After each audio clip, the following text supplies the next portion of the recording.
미국과 중국이 전면전으로 맞붙는 상황으로 전개가 됩니다. 20세기 최초로 미국과 중국이 격돌한 장진호 전투가 시작이 된 것이죠.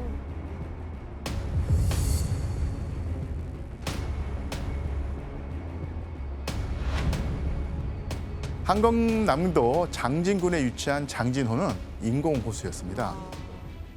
그런데 1950년 11월 27일에 미 해병 1사단은 한경남도 장진호 근처에서 중국군 12개 사단에게 포위되고 말았습니다. 아이고. 문제는 중국군은 12만 명에 달했고 반면에 미군은 3만 명밖에 되지 않았다는 것이죠.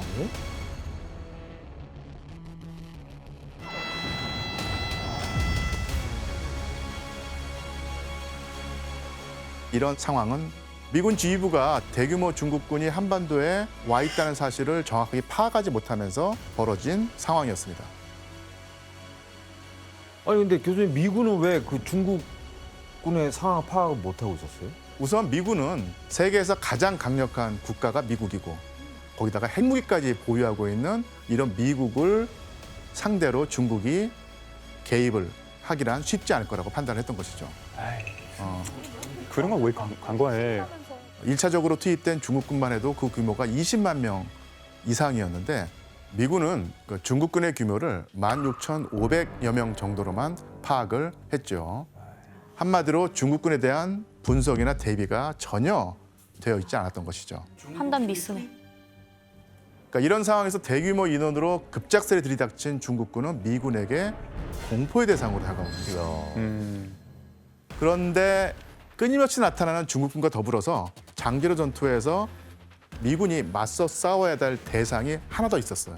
바로 극한의 추위였습니다. 저희가 네. 북쪽이니까. 장진호 일대는 해발 1,000 내지 2,000m 해마고온 고산지대였기 때문에 낮에는 영하 20도, 밤에는 무려 영하 30도의 강추위가 몰아닥쳤죠. 거의 시베리아인데요? 예. 그리고 이런 극한의 추위는 전쟁 상황에서 전략에 직접적인 타격을 줬는데요. 전차, 트럭 등 각종 장비에 윤활유까지 얼어붙어서 움직이지 않는 거예요. 또한 땅도 아주 꽁꽁 얼어 있었기 때문에 참호를 파는 일도 사실은 불가능했던 거예요. 그래서 당시 한 미군이 남긴 증언을 혜성 씨가 읽어봐 주시겠습니까? 때로는 너무 추워서 소총을 쏠 때 손가락이 아플 정도였습니다. 그러나 탄창이 비워지면 재빨리 다른 탄창을 밀어 넣어야 했습니다. 그 순간에 수백 명의 중국군들이 우리에게 달려들었거든요. 하지만 손가락이 얼어버렸어요. 탄창을 소총에 밀어 넣으려고 몇 번이고 시도했습니다. 그런 일이 밤마다 계속됐죠. 상당히 급박스럽고 위기 상황이 느껴지는데요. 그런데 무엇보다 심각했던 것은 이 고통스러운 추위에 수많은 미군이 동상에 걸리거나 심지어는 얼어 죽기까지 했다는 것입니다. 와 얼마나 추웠어요. 이것은 보급이 열악했던 중국군에게도 마찬가지였습니다. 두 나라 군대는 교전보다 오히려 혹독한 추위 때문에 사상자가 훨씬 더 많이 발생하는 그런 상황이었죠. 진짜 얼마나 추웠을까. 저게 갇힌 와. 것 같아요. 추워 보인다 근데 진짜로. 저게 진짜 시베리아네. 우리나라보다 훨씬 추워 보이는데요.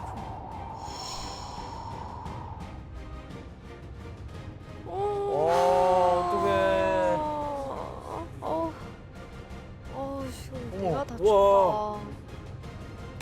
춥다. 내가 다 죽는 추워. 갑자기 너무 추워. 이렇게 영하 30도씨의 그 추위 속에서 치열하게 버텼던 미 해병은 12월 4일이 되자 사단 사령부가 있는 장진호 남쪽 끝에 하갈우리라는 곳으로 직결을 합니다. 이때 미군은 하갈우리에서 흥남항이 있는 110km 거리를 철수해야 했어요. 그렇게 미 해병대가 걸어서 흥남항까지 철수하는 흥남 철수 작전이 시작된 것입니다.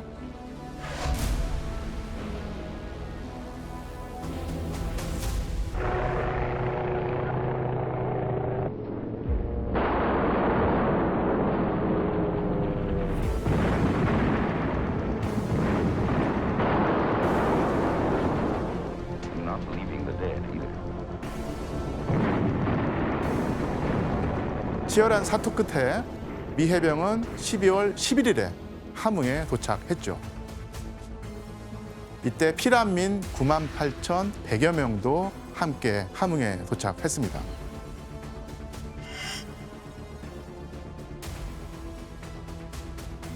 흥남 철수작전은 무사히 끝이 났지만 장진호 전투에서 미국과 중국 두 나라가 입은 피해는 정말 막대했어요. 1950년 11월 27일부터 12월 11일까지 미군 사상자는 17,000여 명, 그리고 중국군도 약 48,000명의 사상자가 발생하는 피해를 입었습니다. 진짜 많이 돌아가셨대요. 이후 전쟁의 양상은 어느 한쪽이 일방적인 승리를 거둘 수 없게 되었고요. 처음부터 확전을 경계한 미국과 소련, 중국 지도부의 의지를 반영한 채 전선은 1950년 3월 말 38선 부근에서 교착이 돼버립니다. 상황이 이렇게 되자 미국 정부는 1951년 5월 현실적 차원에서 38선을 확보할 수 있는 선에서 휴전 협상을 체결하고 철수하는 것을 목표로 삼게 됩니다. 6월에는 소련, 중국, 북한 역시 계속되는 인명피해 및 경제적 피해를 감당하기가 힘들어졌고, 그렇게 1951년 6월 23일 유엔 주재 소련 대표인 말리크가 정전을 제안하니까 미국이 이를 받아들이면서 회담이 시작됩니다. 결국 1951년 7월 10일 개성에서 본격적인 휴전 회담이 시작됩니다.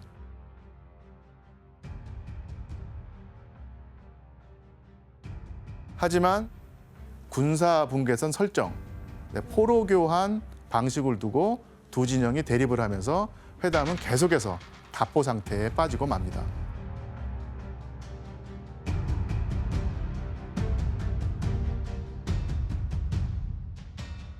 게다가 이때 스탈린은 전쟁이 조속히 끝나기를 바라지 않았어요. 미국이 6.25 전쟁에 계속 시간을 할애하고 거기서 힘을 빼는 게 나쁘지 않았던 것이죠. 에?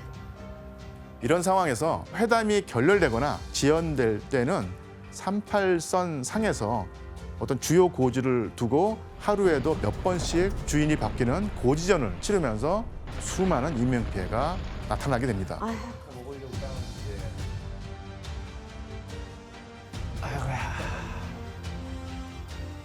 결국 2년에 걸쳐 159회의 본회담과 765회의 각종 회담이 개최된 뒤에서야 정전 협상을 마무리할 수 있었죠. 와. 교수님, 근데 그 정전 협상이 계속 지지부진하다가 갑자기 이렇게 마무리가 된 이유가 있나요? 예, 답보 상태를 유지하던 정전 협상이 미국과 소련의 지도자가 바뀌면서 이제 급물살을 타게 됩니다. 1952년 말에 미국에서는 트루만 정부가 막을 내렸고 6.25 전쟁을 끝내겠다는 약속을 하면서 대통령에 당선된 사람이 바로 아이젠하워였어요. To advance it, to appraise on the spot methods for solving that particular problem with speed and honor, I shall go to Korea. 그 다음 해인 1953년 3월에는 소련의 스탈린까지도 뇌출혈로 사망을 하게 됩니다. 그러니까 이 전쟁의 판을 짜고 주도했던 당사자들이 사라져버렸고 이것으로 6.25 전쟁은 결말로 치닫게 되죠. 결국 1953년 7월 27일 공산 측 대표 그리고 유엔 측 대표가 정전 협정서에 서명하게 되면서 3년 1개월 2일 만에 6.25 전쟁은 끝이 아닌 끝을 맺게 됩니다.